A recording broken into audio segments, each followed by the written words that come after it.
আসসালামু আলাইকুম। মাই Bangla video YouTube channel পক্ষ থেকে সকলকে অভিনন্দন। আশা করি সকলে ভালো আছেন। তো আজকে আপনাদের মাঝে আবার চলে আসলাম আরেকটি নতুন ভিডিও নিয়ে। আর আজকের এই ভিডিওতে আপনাদের সাথে আলোচনা করব আপনারা আপনাদের খামারের মুরগির বাচ্চাকে আপনারা কিভাবে সুস্থ রাখবেন, এবং আজকে যে কথাগুলো আপনাদের মাঝে শেয়ার করব এই নিয়ম অনুযায়ী যদি আপনারা মুরগি লালন পালন করেন, আপনাদের মুরগি ইনশাল্লাহ একটাও মারা যাবে না। শুধু আপনাদের যে যত্নটা নিতে হবে, যেভাবে কাজগুলো করতে হবে। তো আজকে আপনাদের সাথে তিনটি বিষয়ের উপর আজকে আলোচনা করব। একটা মুরগির বাচ্চাকে সুস্থ রাখতে চাইলে যে ধরনের কাজগুলো করতে হয়, যে ধরনের পদক্ষেপগুলো মূলত নিতে হয়। তো মূল বিষয় তিনটি হচ্ছে, সর্বপ্রথম হচ্ছে তাপমাত্রা। আপনারা আপনাদের বাড়ির মুরগির বাচ্চাও যদি আপনারা লালন পালন করেন, তাহলেও কিন্তু আপনাদের এই তাপমাত্রাটা প্রয়োজন আছে। যারা খামারে বেশি আকারে মুরগি লালন পালন করেন, তাদেরও কিন্তু তাপমাত্রাটা দরকার আছে। এবং দুই নাম্বার যে বিষয়টি হচ্ছে ওষুধ। আমরা যারা খামারিরা আছি, আমরা সকলেই জানি যে মেডিসিন ছাড়া মুরগি লালন পালন করা একদমই অসম্ভব। গত আগের ভিডিওতে আমি বলেছি আপনাদের সাথে। এবং তারপরে হচ্ছে খাদ্য।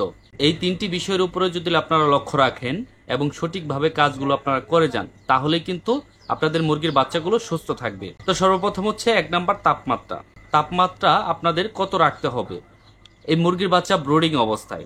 আপনারা যারা বাড়িতে মুরগি লালন পালন করেন, যারা অল্প পরিসরে, যেমন ধরেন একটা মুরগি বাচ্চা ফুটিয়েছে 10 থেকে 15টি বা 20টি বাচ্চা ফুটিয়েছে, তো সেক্ষেত্রে আপনাদের যেভাবে তাপমাত্রাটা মেনটেন করতে হবে। তো একটা মুরগির ধারা আপনারা চাইলে 50টা পর্যন্ত বাচ্চা আপনারা ব্রুডিং করতে পারবেন। একটা মুরগির ধারা 50টা বাচ্চা ব্রুডিং করা যায়। তো সেক্ষেত্রে একটা মুরগি কিন্তু 10 থেকে 15টি বা 20টি বাচ্চা ফোটায় সাধারণত। তো দেখেন, এরকম আছে যাদের অনেকগুলো মুরগি আছে, যেমন যাদের 4টা 5টা মুরগি আছে, একসাথে ডিম পারতেছে। তো ডিম পাড়ার পর আপনারা একসাথে একই দিনে আপনারা ডিমগুলো ওই মুরগিগুলো দিয়ে আপনারা বসিয়ে দিলেন, এবং একটি মুরগি দিয়ে আপনারা বাচ্চাগুলোকে আপনারা ব্রুডিং করলেন। তো সেক্ষেত্রে আপনাদের কিভাবে করতে হবে, আপনারা যদি ধরেন আপনারা 5টা মুরগি বসিয়ে দিয়েছেন একসাথে, তো 5টা মুরগির 10টা করে বাচ্চা ফুটেছে, টোটাল 50টি বাচ্চা। একটা মুরগির পিছনে সবগুলো বাচ্চা দিয়ে দিলেন, আর বাদ বাকি মুরগিগুলো আপনারা বাচ্চা থেকে দূরে রাখলেন। তো বাদ বাকি মুরগিগুলো কিন্তু বাচ্চা থেকে দূরে রাখলে খুবই দ্রুত ডিমে আসবে, এবং তাদের পুষ্টিমান খাবার দিতে হবে। ভালো মানের খাবারগুলো যদি আপনারা না দেন, তাহলে কিন্তু দ্রুত ডিমে আসবে না। এবং অবশ্যই আপনারা একটা জিনিস খেয়াল রাখবেন যে আপনাদের যে মুরগিগুলো যেগুলো বাচ্চা ফুটিয়েছে, কুচে বসেছিল, তো ওই মুরগিগুলোকে অবশ্যই মোরকের সাথে রাখতে হবে, তাহলে দ্রুত কুচে সারবে এবং দ্রুত ডিমে আসবে। তো দেখেন, তাপমাত্রাটা আপনারা সবগুলো বাচ্চাই আপনারা একটা মুরগির পিছনে আপনারা দিয়ে দিলেন। তো দিয়ে দেওয়ার পর ওই একটা মুরগি টোটাল 50টা বাচ্চা বডি দিয়ে তাপ দিতে পারবে। এতে আপনাদের বাইরের কোনো তাপের কোনো দরকার নেই, ইলেকট্রিক কোনো তাপমাত্রার দরকার নাই মূলত। তো দেখেন, এটা যদি শীতের দিনে হয়, তাহলে অবশ্যই আপনারা ঘরে আবদ্ধ অবস্থায় একটা মুরগি এবং একটা ভাল্ব, রাত্রে আপনারা একটা ভাল্ব দিয়ে আপনারা হিট দিবেন। এটি হচ্ছে মূলত আপনাদের শীতের দিনে। এবং গরমের দিনে এই যে এখন বর্তমানে যেই পরিমাণ টেম্পারেচার, তো এই টেম্পারেচার দেখেন 30-32-এর নিচে কিন্তু তাপমাত্রা নামতেছে না। অল টাইম 37, 38, 40 এরকম তাপমাত্রা। তো আমরা যারা খামারিরা আছি, আমরা যে ব্রুডিংয়ে বাচ্চাগুলো লালন পালন করি, তো সেক্ষেত্রে আমরা কিন্তু 37 বা 35 এরকম তাপমাত্রায় আমরা বাচ্চাগুলোকে ব্রুডিংয়ে রাখি। তো দেখেন, গরমের দিন যেহেতু, এক্ষেত্রে আপনাদের বাইরের কোনো তাপমাত্রা দরকার নাই। একটা মুরগি দিয়ে আপনারা বাচ্চাগুলোকে আপনারা হিট দিতে পারবেন। এবং দেখেন, আপনারা যদি বাচ্চাগুলো যদি আপনারা ব্রুডিংয়ে আলাদা করে ব্রুডিং করেন মা ছাড়া, তাহলে আপনাদের অবশ্যই বাইরের যে ইলেকট্রিক যে তাপমাত্রাটা, এটা আপনাদের দিতে হবে।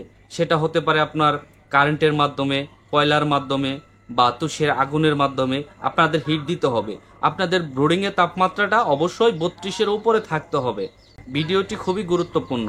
অল টাইম আপনাদের তাপমাত্রা 32-এর উপরে রাখতে হবে, 35, 37 এরকম তাপমাত্রা রাখতে হবে। তো দেখেন, এই দেশি মুরগির বাচ্চার ক্ষেত্রে আমি সাধারণত দেশি মুরগি নিয়ে কিন্তু ভিডিওগুলো সাধারণত করে থাকি। তো দেখেন, এই দেশি মুরগির ক্ষেত্রে আপনারা কতদিন ব্রুডিংয়ে রাখবেন। আপনারা যদি প্লেন শিট দিয়ে যদি আপনারা বাচ্চাগুলো যদি ব্রুডিংয়ে রাখেন, গোল করে রাউন্ড করে ব্রুডিং করে রাখেন, তাহলে আপনাদের কমসে কম 15 থেকে 20 দিন, এবং একদিন থেকে শুরু করে আস্তে আস্তে তাপমাত্রাটা কমে আসবে কিন্তু বাচ্চাগুলো যখন আস্তে আস্তে বড় হবে। তো এই বিষয়টা আপনারা অবশ্যই মাথায় রাখবেন। এবং যখন আপনারা মা দিয়ে বা মুরগি দিয়ে যখন আপনারা ব্রুডিং গুলো করবেন, অবশ্যই ওই মুরগি 20 থেকে 25 দিন পর্যন্ত এই বাচ্চাটাকে তার সাথে রাখবে এবং বাচ্চাগুলোকে হিট দিবে।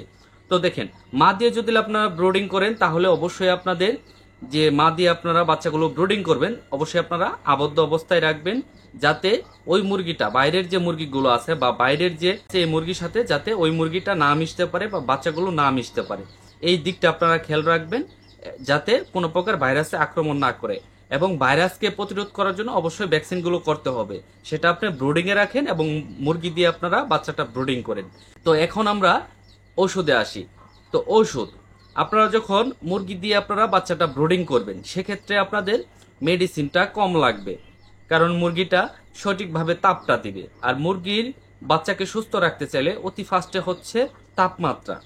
তাপমাত্রা যদি সঠিকভাবে যদি পায় তাহলে কিন্তু মুরগিটা সুস্থ থাকবে। তো সেক্ষেত্রে মা দিয়ে ব্রুডিং করলে মেডিসিনের পরিমাণ কম লাগে কিন্তু। আর আপনারা কোন কোন মেডিসিনটা দিবেন, অবশ্যই আপনারা মা দিয়ে যখন বাচ্চাগুলোকে ব্রুডিং করবেন সেক্ষেত্রে আপনাদের রেনামক্স, 2+, পিএইচ, এই 3টা মেডিসিন আপনাদের অবশ্যই লাগবে এবং হচ্ছে লাইসোবেট, এই মেডিসিনগুলো লাগবে। তো শুরুতে হচ্ছে আপনারা যে মেডিসিনগুলো ব্যবহার করবেন সেটি হচ্ছে রেনাসি অথবা লেবু রস, চিনি, ভিটামিন সিটা আপনারা দিতে পারেন। তো দেখেন, আপনারা শুরুতে এই কাজটা করলেন, তারপরে হচ্ছে রেনামক্স, পিএইচ 2+, এবং হচ্ছে দুপুরবেলা হচ্ছে লাইসোবেট। 3টা অতি ফার্স্টের 3টা হচ্ছে সকালে এবং রাত্রে, আর লাইসোবেটটা হচ্ছে শুধু দুপুরে দিবেন। এইভাবে আপনাদের কাজগুলো পরিচালনা করতে হবে। এবং যদি আপনারা বাচ্চাগুলো যদি আপনারা ব্রুডিং এ রাখেন সেক্ষেত্রেও কিন্তু আপনাদের সেম একই মেডিসিন দিতে হবে, সেম একই মেডিসিনগুলো আপনাদের দিতে হবে।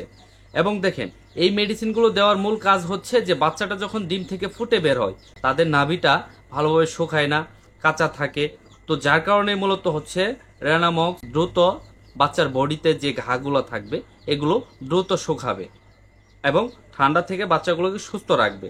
এবং পিএইচ এর কাজ হচ্ছে আপনারা যে পানিটা ব্যবহার করবেন বা কলের বা সাপ্লাইয়ের যে পানিটা দিবেন, এই পানিতে যে ধরনের জীবাণু থাকে এই জীবাণু থেকে বাচ্চাগুলোকে সুস্থ রাখবে। 2+ বা টক্সিন বাইন্ডারের যে কাজগুলো আছে, আপনারা যে খাবারটা আপনারা দিবেন, বাড়িতে যে মুরগিগুলো লালন পালন করেন যে খাবারগুলো দিবেন, তো এই খাবারগুলো খেয়ে কিন্তু বাচ্চাগুলোর পেটে গ্যাস হতে পারে এবং গ্যাস থেকে পেট খারাপ হতে পারে বা বিভিন্ন ধরনের রোগে আক্রমণ করতে পারে। যার কারণে মূলত এই গ্যাস থেকে বিরত থাকার জন্য মূলত হচ্ছে টক্সিন বাইন্ডারটা মূলত দিতে হয়। এই 3টা মেডিসিন কিন্তু একসাথে সকালে এবং রাত্রে, দুপুরে শুধু লাইসোবেট অথবা থায়োবিন এই মেডিসিনগুলো আপনারা দিয়ে দিবেন। আর একটা জিনিস খেয়াল রাখবেন, মুরগির বাচ্চা 0 থেকে শুরু করে মূলত হচ্ছে তাপমাত্রা আপনাদের একুরেট ভাবে দিতে হবে এবং হচ্ছে ভিটামিন, কারণ বাচ্চাটা যখন ব্রুডিং অবস্থায় থাকে বা ছোট থাকে ওই অবস্থায় কিন্তু পর্যাপ্ত পরিমাণে ভিটামিনটা লাগে। তো সেক্ষেত্রে আপনারা বিভিন্ন কোম্পানি যে মাল্টি ভিটামিনগুলো আছে এই ভিটামিনগুলো আপনারা ব্যবহার করতে পারেন। লাইসোবেটটাও কিন্তু সেম ভিটামিন। আপনারা বাড়িতে যেভাবে মুরগি লালন পালন করবেন এবং খামারে ব্রুডিং অবস্থায় প্লেন শিট দিয়ে হপার দিয়ে মুরগিগুলো লালন পালন করবেন, সেম কিন্তু কাজ একই, মেডিসিন এবং সবগুলো কাজ কিন্তু একই। খাবারে যদি আমরা আসি, খাবারটা আমরা যারা খামারে মুরগি লালন পালন করি আমরা সাধারণত পোলট্রি যে ফিডগুলো আছে, সোনালী বলেন, লেয়ার বলেন, ব্রয়লার বলেন, যে ফিডগুলো আছে এই ফিডগুলো দিয়ে আমরা এই মুরগিগুলো লালন পালন করি। কারণ খামারে যখন আমরা মুরগিগুলো লালন পালন করব সেক্ষেত্রে আমাদের এ ধরনের খাবারগুলো দিতে হবে। ব্রুডিং অবস্থায় অবশ্যই আপনাদের এরিয়াতে যে ভালো কোম্পানির যে ফিডটা, যেই ফিডটা মুরগি খাওয়ার পর কোনো প্রকার সমস্যা হবে না, তাদের গ্রোথ দ্রুত আগাবে। তো এই বিষয়টা আপনাদের খেয়াল রাখতে হবে। আপনাদের এরিয়াতে যে কোম্পানির ফিডটা ভালো আছে আপনারা ওই কোম্পানির ফিডটা আপনারা খাওয়াবেন। সেটা হচ্ছে পিস্টাটাস 0 সাইজের যে ফিডটা, এটা খাওয়াবেন ব্রুডিং অবস্থায়। এটা খাওয়ানোর নিয়ম হচ্ছে 20 থেকে 25 দিন এই খাবারটা আপনারা দিবেন। মেডিসিন আমি বলছি, তাপমাত্রা বলছি, এই খাবারটা হচ্ছে 20 থেকে 25 দিন। আর যখন আপনারা বাড়িতে মুরগিগুলো লালন পালন করবেন সেক্ষেত্রেও আপনারা কিন্তু এই খাবারটা দিয়ে আপনারা মুরগিটা লালন পালন করতে পারেন। এবং এই খাবারগুলো সুন্দর করে মেশিনের দ্বারা পিষিয়ে খাবারগুলো বানানো হয় এবং এই খাবারগুলো খাওয়ার পর বাচ্চাগুলো দ্রুত হজম করতে পারে এবং এর ভিতরে যে পরিমাণ প্রোটিন আছে বাচ্চাগুলো দ্রুত বড় হয়। আর 0 থেকে যখন বাচ্চাগুলো দ্রুত বড় হবে তাদের রোগবালাই আক্রমণ কম করবে, কারণ তাদের বডিটা যদি ভালো থাকে, তারা যদি সঠিক তাপমাত্রা পায় এবং সঠিক মেডিসিন পায় এবং সঠিক খাবার পায় তাহলে কিন্তু বাচ্চাগুলো সুস্থ থাকবে এবং বাচ্চাগুলো মারা যাবে না। তো আপনাদের মূল যে বিষয়টি হচ্ছে 1 নাম্বার তাপমাত্রা, একুরেট তাপমাত্রা, সঠিক টাইমে সঠিক মেডিসিন এবং হচ্ছে সঠিক খাদ্য, যেটা পুষ্টিগুণযুক্ত যে খাবারটা। এই 3টা বিষয় যদি আপনারা খেয়াল রাখেন তাহলে কিন্তু আপনাদের মুরগিগুলো সুস্থ থাকবে। এবং সর্বশেষ যে কথাটি হচ্ছে, অবশ্যই আপনারা যেখানে মুরগিগুলো লালন পালন করবেন পরিবেশটা যাতে ভালো থাকে। তো আজকের এই ভিডিওটি মূলত এখানে শেষ করছি। আশা করি সকলে ভালো থাকবেন, সুস্থ থাকবেন। সকলের প্রতি আমার সালাম। আসসালামু আলাইকুম।